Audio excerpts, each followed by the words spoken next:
Global shocks are no longer rare events. Trade tensions, tariffs, currency swings, and tougher competition within ASEAN are now part of the business environment.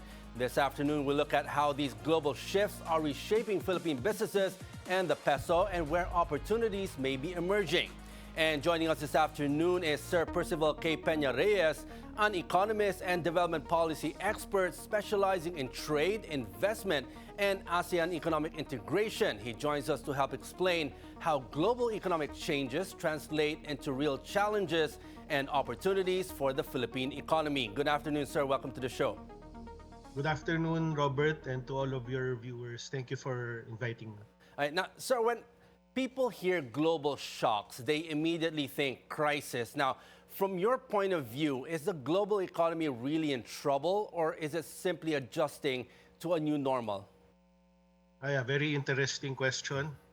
Okay, so when people hear crisis, no, they uh, often are shocked, no, because it sounds scary, and for decades the global economy was really, marketed, sold as something that should operate smoothly, it should be predictable and ever growing. So when we hear shocks, no, we often would have alarm bells going off. No? But what we're really seeing right now is not really a single global crisis, but more of a messy transition, as it were. Okay, so shocks aren't really new. There are wars, oil embargoes. We've had a pandemic, financial panics, technological disruptions. Okay, but the global economy rather, no, has managed to absorb these shocks. No? But what's different right now is that we see several happening all at once, and they're interacting. So that overlap makes everything feel more fragile. Now, Professor, Yeah. trade wars and tariffs were expected to slow global trade, yet trade patterns keep shifting. Where's global trade moving today, and what is driving that change? Yeah, about global trade, no, it isn't really shrinking. Okay, but there's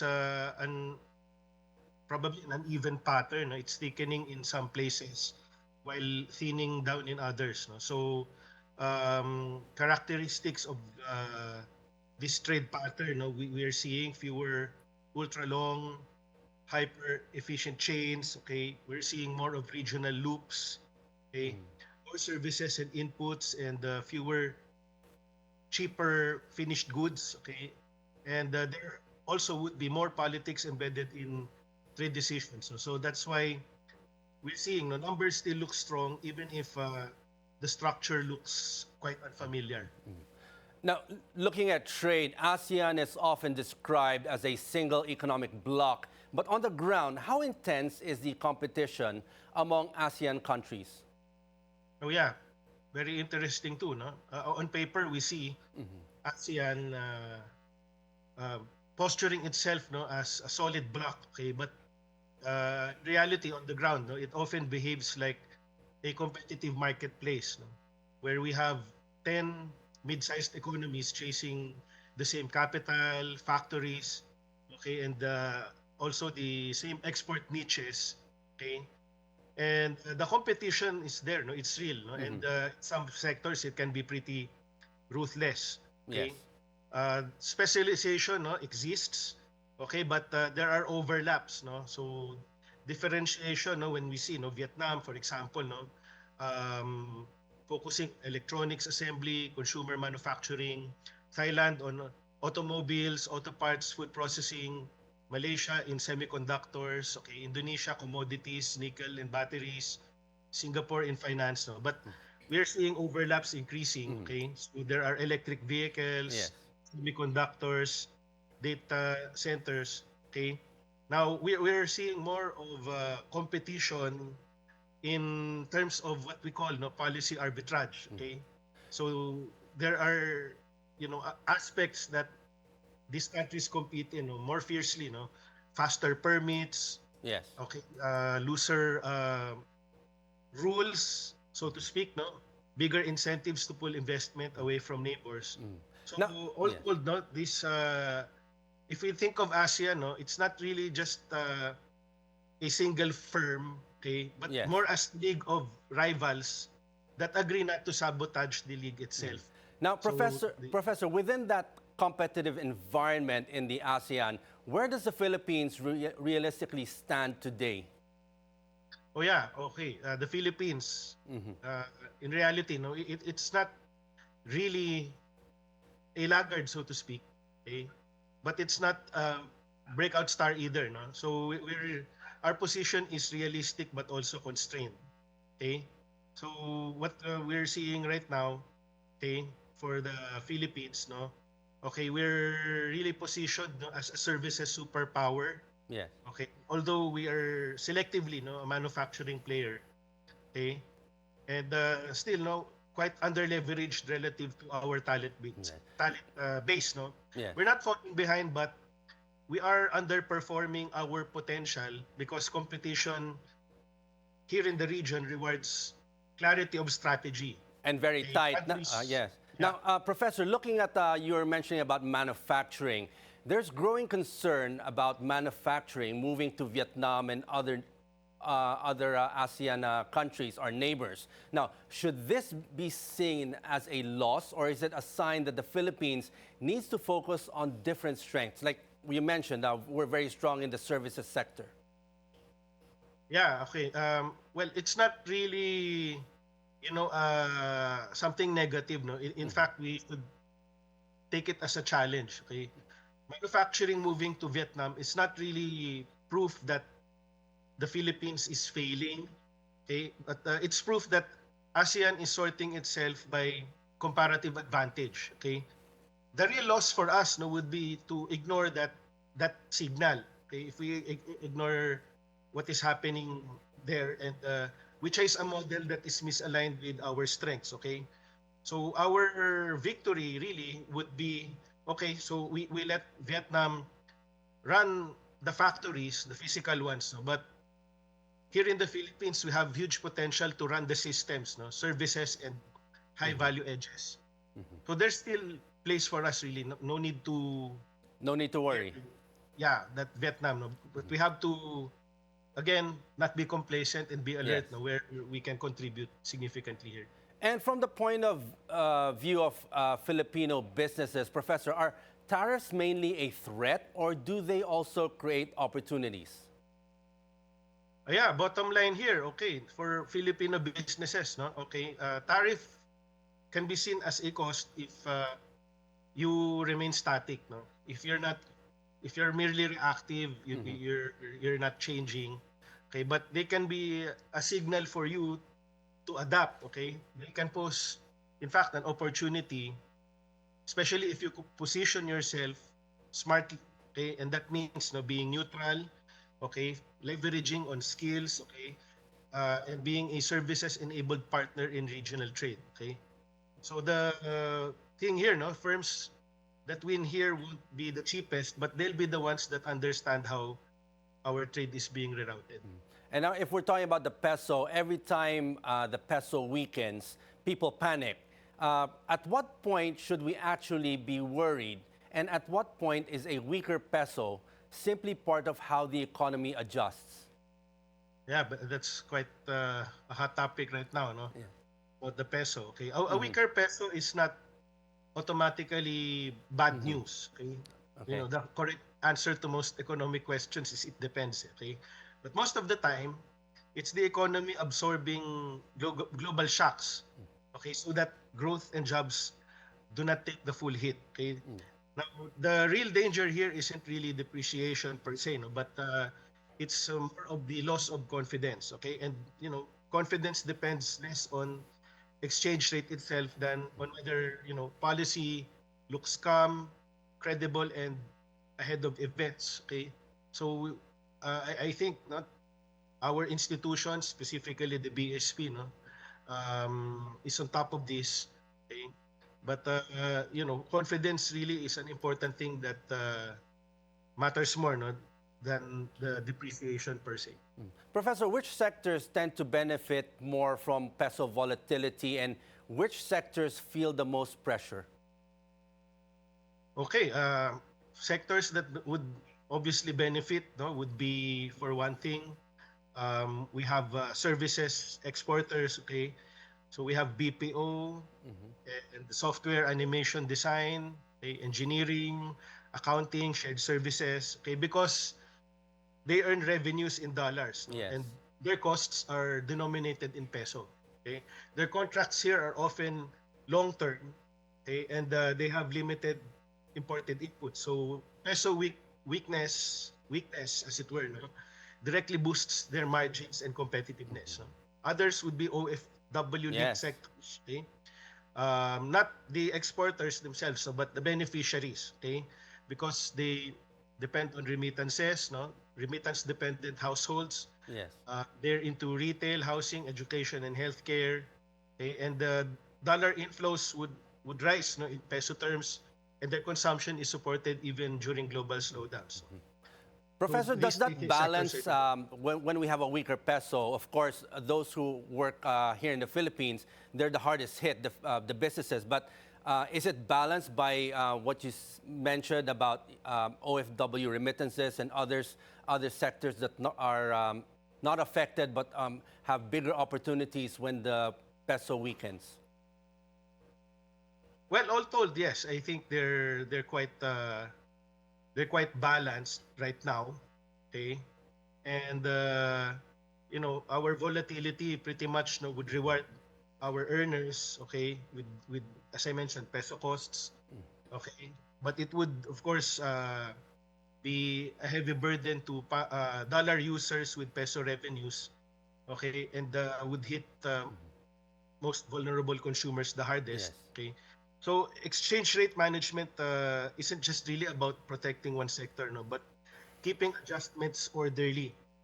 For all So sectors, yes. yeah, for all sectors, no, gains in competitiveness do not have to come with social and financial instability, no. And I think all told, no, I think our institutions, specifically the central bank, is doing a good job in managing things so far. Now, Professor, when this happens, when the peso weakens, are the Philippine businesses, the MSMEs, are they prepared to manage currency risk, or are they reacting only after the impact is felt? Well, really, to be perfectly candid, no, there are still, no, a lot, no. In fact, most of them, no, Philippine SMEs are still quite reactive, not as proactive as we want them to be when it comes to managing currency risks. Okay, and to be fair, it's not because they're careless, but it's because the system around them doesn't really make foreign exchange management that easy or cheap or intuitive. Okay, so um, they're not really clueless, but underprepared. No, they tend to absorb foreign exchange risk shocks first, adjust prices later, and learn lessons after margins are hit. No? Now, the opportunity here, especially for firms and for policymakers, no, is to make foreign exchange risk management feel like second nature, no, like basic hygiene, Yes. right? Not advanced finance. No, there's an opportunity here really for us to learn, no, especially for our SMEs. Now, talking about opportunities, with companies diversifying supply chains away from China, is the Philippines positioned to benefit from this shift, or are our regional neighbors moving faster than us? Well, yeah, admittedly, no, our neighbors are moving faster on factory relocation. However, that does not mean that the Philippines is missing this shift. Okay, the Philippines is positioned to benefit, albeit differently. Okay, from upstream, downstream, and in hybrid roles. Okay, that would pretty much grow more valuable as supply chains get more complex. So the real question is whether policy and business strategy would lean into that reality, or keep chasing a race that our country isn't really built to win. Okay, and further to my point earlier, no, about countries, no, having solid strategic plans, no, I think that is something that we really need to work on right now, especially at this point where there's a lot of uncertainty. And if you were to advise, Professor, a Filipino company today, what is the single most important adjustment it should make in this volatile global environment? Oh, interesting question. Huh? Perhaps we have to really think bigger, think and operate in terms of dollars, no, and not just in pesos. Okay. Now, why does this matter? No, because firstly, global shocks are dollar denominated. Okay, supply chain costs, shipping, okay, energy, okay, tech investments. No, they're all priced in USD. Tariff sanctions, trade sheets. Okay, these affect businesses in dollars. No, okay, and secondarily for in pesos. Okay, so um, how to implement this? No, we have to invoice international clients in USD whenever that's possible. Okay, match our dollar revenues with dollar costs. Okay, we have to have hedging plans and track foreign exchange exposure centrally. Okay, and if we operate in dollars, okay, the benefits no are immediate, scalable, aligned with really pretty much no global realities that we have to contend with. Okay, it becomes volatility. Okay, if we don't manage it well, no? But we can Yeah. turn it around and make it into an opportunity rather than risk if we are able to have this mindset early on and think of in terms of the bigger picture no, in dollars. Now, Professor, for businesses and for our local government, what can we learn from our ASEAN neighbors in what they're doing today, where they're growing much faster than us, they're moving much faster than us? What are the lessons to be learned from that? Can you cite one particular lesson we could do here, but some best practices that our ASEAN neighbors are doing that we can do here in the Philippines so that we can catch up or at least be more competitive? Really about making things that have been mentioned already by our economic managers no? About making our uh, Ease of doing ease of doing business. business. Yes. Okay, yung bureaucratic red tape and all of these things. So because they're quick to attract investments that way. We have to, take that seriously and leverage on technology to facilitate all of these transactions. I think they're more nimble, as it were, in responding to these changes. Now, Professor, looking at this from an investor's perspective, what matters more, government incentives or clear and consistent economic policy? Oh, that's a very good question. Okay, really, from my perspective, if I were an investor, really, no, I think it would be more important to have clear and consistent economic policy. No? It's almost always more important no, than incentives that are Short transient, term, temporary, more, short term. yeah, looking at They're more nice. in No, the long term, incentives yes. are nice. Okay, but usually they're short-term carrots, so Yeah. to speak. Policy clarity is the reliable roadmap. We need to have clear strategy and direction. And so far, to be perfectly candid, though, we haven't had really clear policy strategy in navigating all of these things. No? So I think um, investors, no, all told, no, care about stability. Okay, will rules keep changing? Okay. Secondly, no, transparency. Okay. Will I be able to plan and budget confidently? And third would be enforceability. Will contracts and laws be honored? No. Incentives are important only if they enhance a stable environment. But to answer that question, really, it's stability. Now, Professor, based on your research or your observations as an economist, now, if there was one economic policy that could be done today, that could be implemented, what would that be that could really help us accelerate the economy today? Yeah, the ease of doing business and getting rid of red tape. I think long lamented, but if there is political will to do it, that is something that many businesses, investors have been looking forward to. No? How are we going to improve, and how are we going to use technology really to be able to use these tools to cut down transaction costs and make it easier to do business. I think nothing spectacular or unheard of there, no. But we have to work on it really, especially now. But Professor, based on your observation, is this already being implemented properly? Are we seeing it from an end-to-end basis? From the start, it looks very good when everything's digital, but then towards the middle and the end, sometimes there's a stumbling block. Well, a lot of work to be done yet, still. Not yet perfect, but yeah, I hope we get to that point, no, somehow where we see a seamless transition, no, and take full leverage of technology in helping us minimize transaction costs. Yeah. Now, Professor, going back to the peso, do you think we're too focused on defending the peso instead of accepting volatility and managing it more strategically? Well, many emerging markets, no, not just the Philippines, no, are focusing on defending their currency, but of course there's a trade-off there, no. If we overdo it rather, no. If we overly defend it, okay, it could consume resources, slow down export competitiveness, and delay our private sector adaptation. But if we are able to manage volatility well, okay, that would encourage resilience, okay, hedging, longer-term competitiveness, okay, even if the peso moves against short-term sentiment, okay. But the peso isn't really the problem here, no.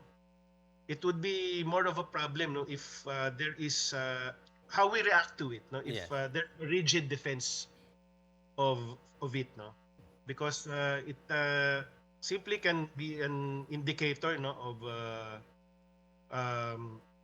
something, no, where our needs are really, no. But if we are overly obsessed with a Yeah. particular evil, no, I think there's something wrong there. Yeah, true. Some would argue that it's based on reaction, and sometimes even when you have problems, you have to look at what the opportunities are within those problems.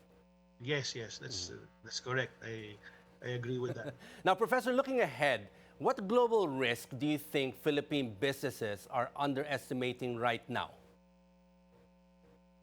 Well, yeah, a lot of things happening right now, but we have to be really more mindful of the combined impact of geopolitical fragmentation and supply chain decoupling, okay? Especially the ways that it can disrupt trade, capital, and technology flows, okay? So it's not really just going to be about tariffs or trade wars, okay?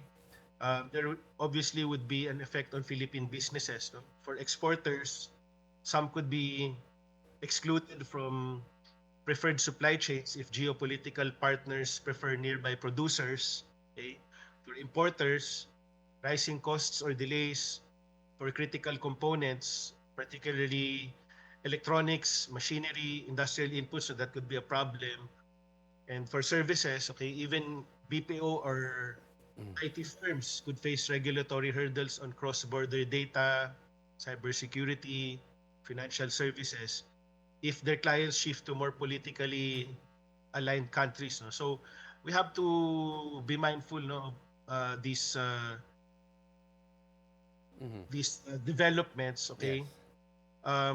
I think our underappreciation for global risk, no, well, it isn't a shock yet for us, no, as we can see on the balance sheet, but it's a slow-moving, gradual, structural shift in global trade and investment, okay, that we have to be more conscious of. Okay? Yes, be more aware of what's happening, not only locally, but on a global Yeah. standpoint, yes. We cannot afford to ignore that, no? Yes. Because these things are happening, usually under the radar. Now, Professor, finally, now, what kind of mindset should Filipino entrepreneurs now adopt to stay competitive in this unpredictable global economy? Yeah, Well, as I mentioned, okay, we have to think big, not just in pesos, no, but really in dollars. Think in dollars and value chains, okay, and not just to be too insular, no, pesos in local markets, okay. Our global economy increasingly getting interconnected, okay. So our benchmarks aren't just Manila or Cebu. They're actually other countries, no, Vietnam, Indonesia, other regional hubs, okay. We have to also perhaps be more adaptable and not rigid in our responses, okay. And all of these things happening, no, supply chain disruptions, tariffs, currency, they're all moving targets, as it were. Yeah. You have to be aware of them and also build resilience to our business, okay, especially financial resilience, cash buffers, okay, learning simple hedging strategies, okay, diversified revenue streams, okay. In terms of operations, no, having multiple suppliers for redundancy, having digital tools and scalable systems. In terms of people, okay, we have to train our employees also, no, to handle all of these changes and innovations. Okay, Much so to do and much to yeah, learn still. yeah. Yeah. But in summary, no, Yes. the mindset that you're alluding to, no, we have to Yes. be globally aware, Yes. okay, more resilient and focused, so that we can pivot quickly and leverage what makes us strong and use, okay, shocks as signals, Yes, a not signal, yes. really as panic triggers. Yes. On that note, Professor, thank you very much for your time today, sharing your insights. We learned a lot about our economy, and hopefully we can, impart all these insights to those watching us today, and hopefully they become more resilient in the future. Thank you, sir. Thank you, Robert, and to your viewers. Have a good afternoon.